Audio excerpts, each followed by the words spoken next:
mu nama ya bose idasanzwe hari gusubiriza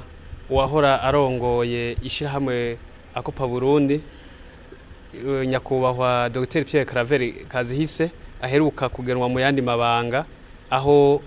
yashinzwe kurongora umugwi wigenga wo gutegura amatora seni. Rero muri inama ya Akopa Burundi idasanzwe abanwanyi bishirahamwe bahejeje kwitorera iyindi ndongozi igiye kumukorera mu ngata aho uwahora ariserukira vy'imfata kibanza guhera ku itariki 3 z'ukwezi kwa Gitugutu uyu mwaka ari we yashimwe kubandanya ariserukira imbere y'amategeko yongera rirongoye nawe akaba ari jewe Bakarimana haki.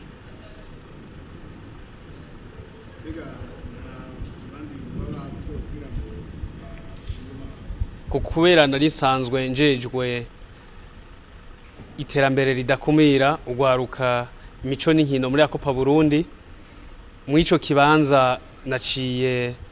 nkorerwa mu ngata n'umupfasoni Irakoze Alphonsine yahora serukira ishirahamwe Akopa Burundi mu gisagara ca Bujumbura.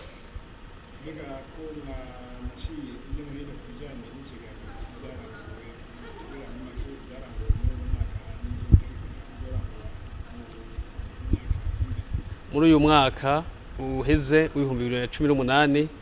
ibikuru bikuru novuga vyaranguwe ni ihagarikira n'ikurikirana ry'amatora y'ibwizwa shingiro yo muri uyu mwaka w'ibihumbi 2018 aho Akopa Burundi yayakurikiranye kuva mu ntango kuva bacandika abazokwitaba iryo tora ry'ibwizwa shingiro gushika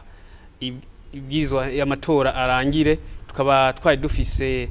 abarorezi barenga amajana 4 aho bari bakwiragiye mu ntara 16 kuri 18 zigize igihugu cacu. Ikindi nuko Akopa Burundi yaterereye bidasanzwe mu gikorwa c'umugwi severe cyo kumenya ukuri n'ukurekuranira ku byashitse mu Burundi. Twaraterereye kandi ni mu gikorwa cyo kwiyamiriza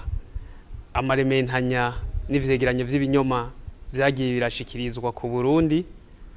kandi Akopa Burundi iraterera bidasanzwe mu biganiro bihuza abarundi haba mu Burundi canke mu karere.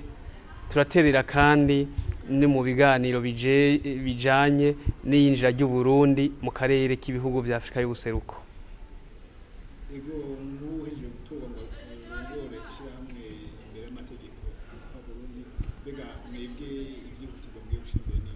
Tugiye kubandanya ibikorwa byo gutsimbataza amahoro, demokrasi n'intwari bereye no kwitaho abene gihugu, kandi murazi yuko twimirije amatora y'umwaka w'ibihumbi 2020 tugiye kubandanya tuvyitaho mbere aho tuvira ngaha muri kano kanya tugomba tubandanirize muri banki aho Akopa Burundi nkuko yabigize ku mwaka urangiye tugomba dutange intererano yacu ingana n'amafaranga w'umuriyoni w'amarundi mu gikorwa cyo gutegura aya matora twimirije.